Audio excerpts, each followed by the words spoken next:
Alright guys, welcome back. So today we're going to be taking a look at another rifle, another AR-15. And this time we've got one of Colt's new offerings, one of their new Expanse rifles. Not really sure what that means or stands for, but that is what they are calling them. And they did put out a couple different models, and we'll go over the differences here later in the video. But this particular one I've had for a few weeks now, and I've been doing some shooting with it, some testing with it, kind of taking a look at the whole rifle to sort of build my opinions up to share with you guys. And this is on, I have borrowed this from a buddy of mine, so definitely a big thumbs up to him, and thank you to him for letting me borrow this to get some video for you guys. So today we're just going to go over the rifle, talk about some of its specs, go over some of its pros and cons, and sort of my opinions overall on this particular rifle. But as you can probably tell, it is just your standard M4 style rifle with your carbine link gas, with your fixed front sight post, flat top upper, collapsible stock, all that type of stuff, 16-inch barrel. So it is sort of your basic M4 style rifle. Now, like I was saying, they did come out with two different models of the Expanse line. They came out with the CE1000 and the CE2000, and they are a little bit different in price. The CE1000 is going to come in at about $50 difference, or $50 lower than the other one. And kind of how they cut the cost there is it's not going to come with a forward assist or a dust cover. Now the good thing is it does have all the stuff that you need, like the spots on the receivers, to actually install those yourself, but it does not come with it from the factory. But as you can see here, this one does have it. And this one is the CE2000, which comes in at about $50 higher. So the price on these guys, I think MSRP is $699 and $749. But from what I could tell online from different different distributors and stuff, you're going to find them around the $649 and $699 price, depending on which one that you want to go with. Now it might differ a little bit here and there, depending on where you go or where you live, things like that. So that's the general price that you're probably going to be looking at for one of these rifles.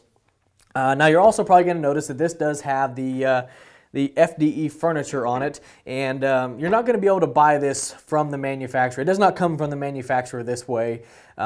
He did buy this brand new as is that you're looking at, but actually the gun shop that he bought it from just put this stuff on it to kind of spruce it up a little bit before selling it. So if you're looking for one of these and you're trying to find this particular model that has this furniture on it, you're not going to find it unless your gun shop does the same thing. But it is going to come with just your standard mil-spec furniture, your standard handguards, grip, and standard stock.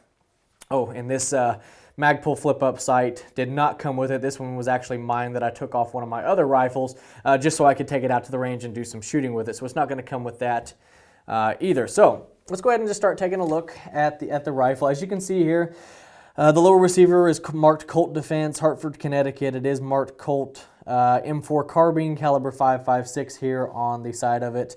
The serial number does start with LE. On the other side, it is just going to be your standard looking AR-15 stuff. Nothing special on that side. Now the trigger on this thing is just your standard mil-spec trigger. It is very nice, a little bit of creep, not a whole lot of grittiness, and not super heavy like some of the mil-spec triggers are out there, so that is kind of nice. Now the grip is the Magpul MOE Plus that has the rubber on it, so that is very nice, but again, it doesn't come with it, but this is a very nice grip. Now moving forward here, we do have, like I said, the standard carbine link gas, and this is the MOE Magpul, the two-piece drop-in, so you are going to have your delta ring here that your standard handguards will fit in. It does have an F-mark standard front sight post and a 16-inch barrel with an A2 flash hider on the end. Now you're going to notice one difference right here from your standard 69-20 rifles is this one does have sort of a thicker barrel on it, and it does not have the cut for the the grenade launcher cut, which us as civilians don't use that anyhow, but you're going to notice that that is missing. I know some people like it, some people could care less, but it does not have it. And it is marked, if you can see that, 5.56 NATO, 1-in-7 twist, and then CP also on there as well. It does have your sling loop and your bayonet lug if you do want to put a bayonet on on your rifle. Standard charging handle, standard end plate, nothing QD or anything like that. It does have a nicely staked castle nut there on the end, and your standard mil-spec receiver extension. And I also noticed no T-marks on the upper receiver. So that's really a quick look at everything on the outside. But overall, I've had it at the range several different times with using different types of ammos, and it has been 100%, so it's functioned great. Smooth shooting rifle. The trigger is not too bad. And I guess we can quickly go over some of the specs on this thing, some of the technical stuff that I know a lot of people like to know. The upper and lower receiver is 7075 T6 aluminum, black hard coat anodized. The barrel finish is a phosphate coated. It is 1 in 7 twist, non-chrome lined. I know some people want chrome lines, some people don't care. I guess I'm one of the people who don't really care. Unloaded weight 6.44 pounds. Single stage trigger. It does come, like I said, with a standard A2 pistol grip from the factory. Comes with one 30-round Colt steel magazine. And the barrel material is 4150 steel, for those of you who do want to know that. And really that's about all of the technical specs that a lot of people like to know. The rest is just kind of, I don't know, not really need to know stuff. But if you want to see everything, you can just go to Colt's website. It's all listed there if you want to see every single spec on this thing. So I guess overall my experience with this thing is it has been good. I mean, I think it's a great rifle. It's worked 100%, and like I said, great trigger, smooth shooting, and all that. So now I want to talk about kind of my curiosity when I first started looking into these rifles, and I'm sure some of you guys out there are probably curious as this as well. Is this looks pretty well identical for the most part to your standard LE 6920s.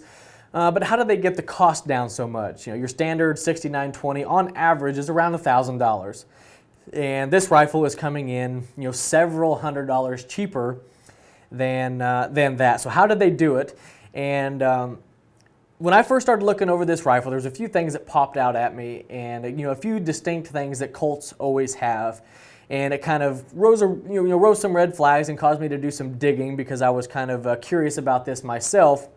And once I started looking into it, the more and more that I read about it, it was kind of just confirming my suspicions about this. But what it looks like they've done is they've sourced the parts, a lot of the parts for this rifle from other companies. Now, before we start talking about this and before I go into this, I'm not trying to say that this is a bad rifle by any means. I've already told you guys that this thing shot great. It's been 100%. All the parts look good. So I'm not trying to say it's a bad rifle, so please don't take that from what I'm about to tell you. But here real quick, we can go ahead and look at some stuff here. Now, as you can notice here on the upper receiver, you do have your mark that shows where it's made.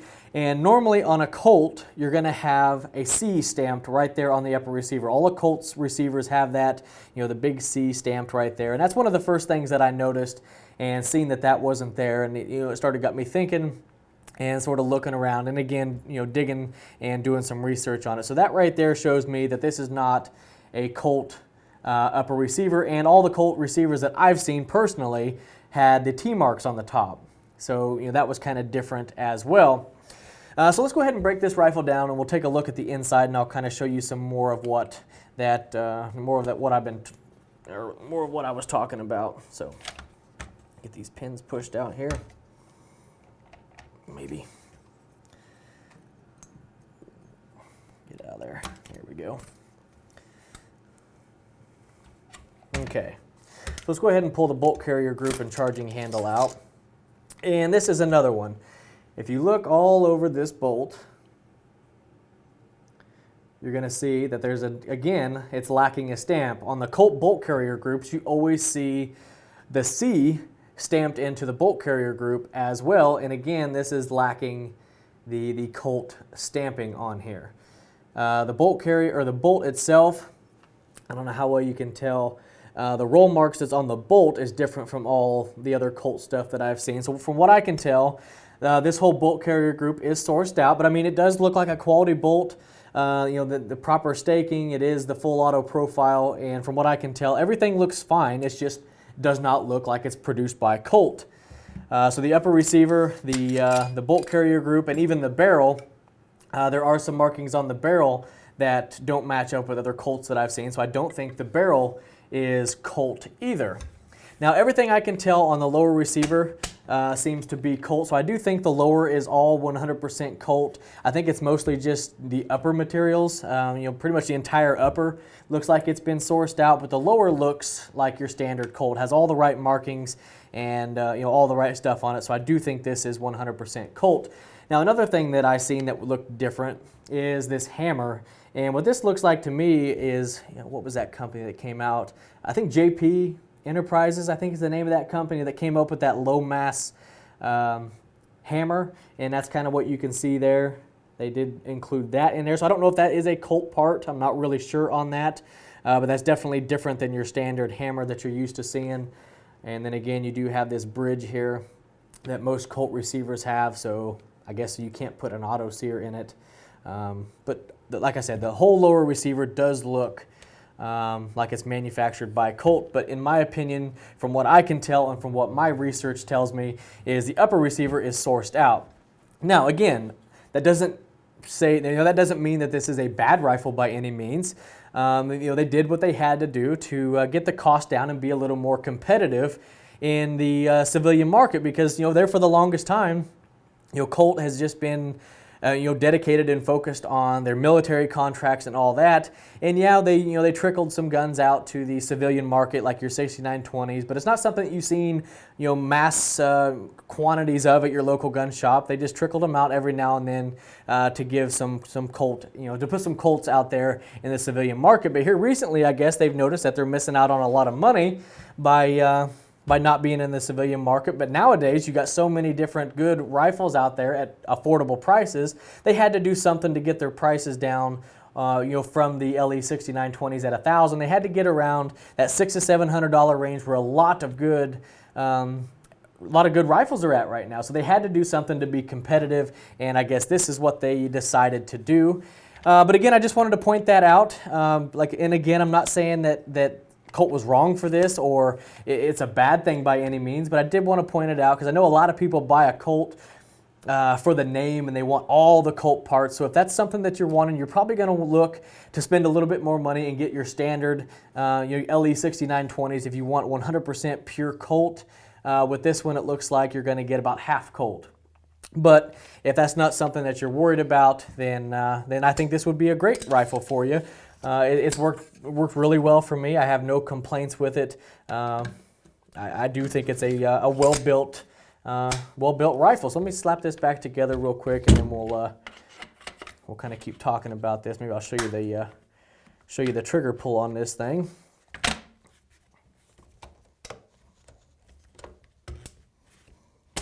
I will show you the trigger because it does have a pretty nice trigger for a mil-spec style trigger. You do have a little bit of creep right there, then a nice break, reset, nice and short, nice break. So it is a pretty good trigger on this thing. So I just want to show you that real quick as well. But anyhow, guys, that's kind of my thoughts and opinions on Colt's new Expanse series of rifles, I guess you could call it. They're coming to the market, the CE 1000 at $649, this one at $699, so they are very well priced. Again, I know a lot of people like to see this. The upper and lower fit is very tight. I know a lot of people look at that when they're buying a rifle. But that's really all I think I can show you guys that you guys would be interested in seeing and knowing about. But I guess overall, the pros and cons. The pros is it's a very good rifle at a really good price. The cons, I guess, for some people might be that it's not 100% Colt. But again, that's kind of a personal opinion, not really a dedicated con. But in my opinion, I think it's a really good rifle. I think it's a good option if somebody wants that name on the side of their receiver to have a Colt and don't want to spend $1,000+ for the other ones. I think this would be a great option, and I think it would be a really good rifle for somebody. Now, speaking of this rifle, I think he is going to be making some changes to this, so you're probably going to see this rifle again sometime in the future.